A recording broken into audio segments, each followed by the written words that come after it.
So now I've been joined by Finley from DP World. Hi, Finley. Hey, how's it going?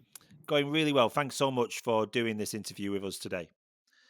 So we're just going to get into, what inspired you to be an apprentice or to choose an apprenticeship in the first place? Yeah, well, for me, choosing an apprenticeship, it's always found kind of pretty natural to me. Um, I felt like I've always kind of needed to be in a working environment, especially after completing my A levels as well, because academically, I was a fairly average student. But yeah, knowing like an apprenticeship can benefit me with on the job experience, whilst working towards a qualification is kind of a no brainer. But yeah. Yeah. And DP World is where you're at. How did you come across this particular apprenticeship? Yeah, so I got pretty, I'd say pretty lucky. I've kind of had a generation of families working at DP World. My brother works here, my dad works here, and also my grandfather used to work here as well. So the jobs come up. My dad kind of notified me, and there you go. That's how it all began. And just give me a typical day for yourself there at DP World. So working in the offices here, I have an array of jobs that I do. I also, one of the main ones is actually managing and running a train service. So this would be for people like Next, McLaren, Home Bargains. The list goes on. But yeah, it's brilliant working in the offices, surrounded by a load of different colleagues, all undertaking different parts of the processes here at the port. Yeah, it's brilliant. Just tell me, the kind of things that you've learnt since leaving school then. I mean, things that you wish you knew maybe when you were at school that you've learnt on the job. Confidence, communication with customers. It's all kind of something you don't learn at school.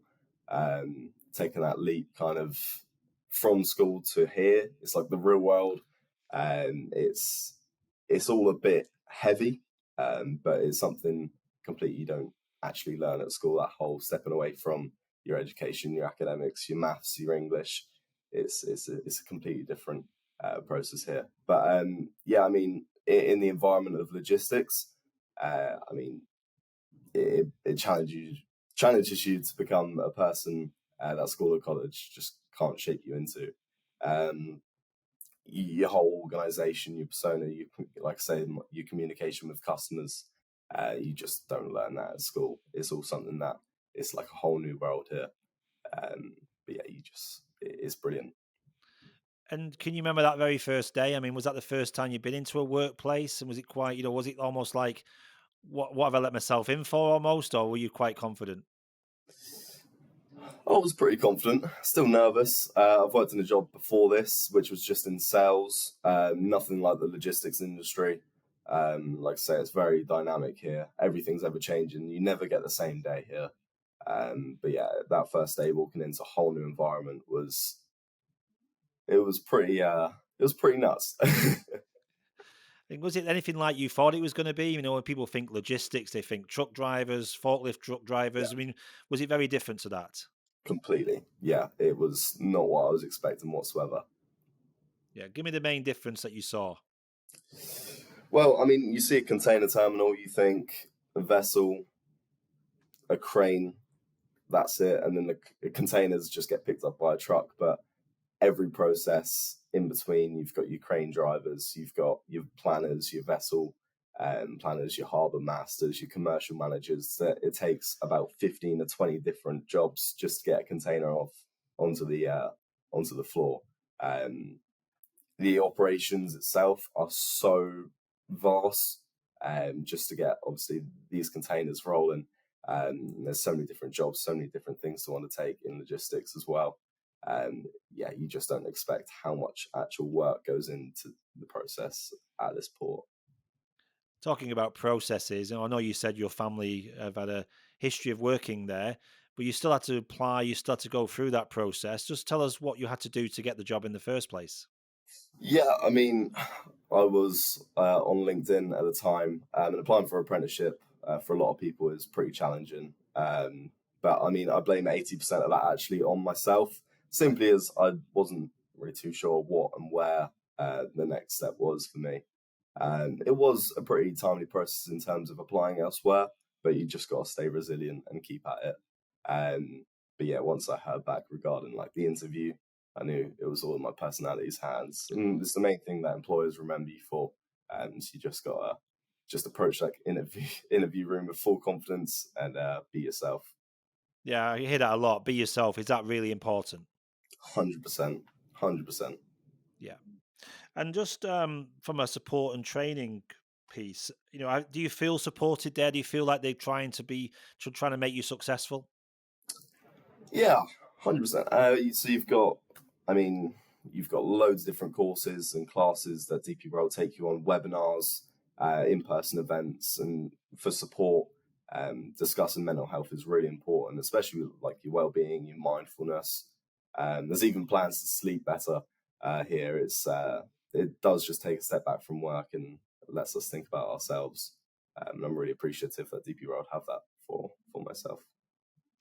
And just looking ahead then, Finley, what the future might hold for you. You're doing your level 3 at the moment. How much more have you got that to do? So I'm approaching the end of it. Well, I say the end. I'm probably about three quarters through now. Hope should hope to finish by about November time. Outside of this, I have a career in music, which is also a dream that I'd love to obviously take alongside this. But the full time, obviously, job here is something that is like that end goal of this apprenticeship for me. And do you feel like you might take up, a future another level maybe? Where do you see yourself? Because obviously you know a lot more about the operation now. Is there a particular role that you really like to Yeah, do? yeah. So in terms of staying, because currently I'm in a side called commercial, and which is like the whole analytical side of the port. But possibly working nearer down the other end of operations is also something that I would love to do. Maybe look into obviously after this apprenticeship commences. And obviously today we're talking to schools predominantly in the Hampshire area. Yeah. Schools that you went to, in that area. What knowing what you know now about this industry and about being an apprentice, what would you want to say to maybe a 14-year-old version of yourself and advice you could give them at this stage? Probably just try your hardest in school, and always think of what you love to do and the area which you want to go down after your school finishes. It's you've got so much time on your hands, and just sit back. Everything will come to you. You just got to do your best in school and try your hardest and do what you love. That's brilliant advice. And I have heard that from a number of people about sometimes you feel a bit rushed into making a decision. Yeah, But have you learned now that actually you've got more time than you think? you do. You really do. All throughout. So I finished school. I went to college. I was still unsure what I wanted to do at college time. But even nearer to the end of college, I was just applying for jobs and whatnot. But yeah, I found an area which I would love to take a career in. And yeah, you just get applying, and as long as you know you love it, obviously you'll be on the right track. Thanks so much for this, Finley. Nice to see you.